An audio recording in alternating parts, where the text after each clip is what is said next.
Friend ಇವನ್ ದೊಡ್ಡ ನಿನಗೆ ನೆನಪು ದಿನವೂ ಮನದಲ್ಲಿ. ಈ ವ್ಯೂನ ಕ್ಯಾಪ್ಚರ್ ಮಾಡದೇ ಇದ್ರೆ ಚೆನ್ನಾಗಿರುತ್ತಾ. ಇವತ್ತು ಡ್ಯೂಟಿಗೆ 12 ಗಂಟೆಗೆ ಲಾಗಿನ್ ಆಗಿದ್ದೀನಿ. ವೀಕೆಂಡ್ ಅಂತ ಊರಿಗೆ ಹೋಗಿ 2 ದಿನ ಆದ್ಮೇಲೆ ಬಂದು ಡ್ಯೂಟಿಗೆ 12 ಗಂಟೆಗೆ ಲಾಗಿನ್ ಆಗಿದ್ದೀನಿ. ಇವತ್ತಿನ ಫಸ್ಟ್ ಅವರ್ನ ಪಿಕಪ್ ಮಾಡ್ಕೊಂಡು ಡೆಲಿವರಿ ಲೊಕೇಶನ್ ಹತ್ರ ನಾನು ಹೋದೆ.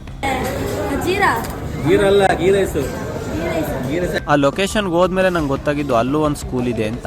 ಇದು ಯಾವ್ದು ಗುರು ಇದು, ನನ್ಗೆ ಇಲ್ಲೂ ಸ್ಕೂಲ್ ಇದೆ ಅಂತ ಇವತ್ತೇ ಗೊತ್ತಾಗಿಲ್ಲ.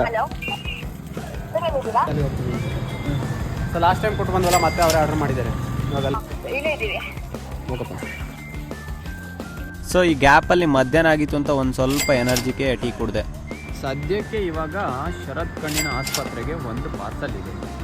ಸೊ ಹಿಂಗೆ ಇವತ್ತು ಬೆಳಿಗ್ಗೆಯಿಂದ ಪಾರ್ಸಲ್ಸ್ನ ಕಲೆಕ್ಟ್ ಮಾಡಿಕೊಂಡು ಡೆಲಿವರಿ ಕೊಡ್ತಾ ಹೋದೆ. ಸೊ ನಾನೆಲ್ಲ ಶೂಟ್ ಮಾಡೋಕ್ಕೆ ಹೋಗಲ್ಲ ಗೈಸ್, ಏನಾದರೂ ಇಂಟ್ರೆಸ್ಟಿಂಗ್ ಇದ್ದರೆ ಮಾತ್ರ ಶೂಟ್ ಮಾಡ್ತೀನಿ, ನಿಮಗೂ ಬೋರ್ ಆಗಬಾರ್ದು ಅಂತ ಅಷ್ಟೇ. ನನ್ನ ವೀಡಿಯೋಸನ್ನು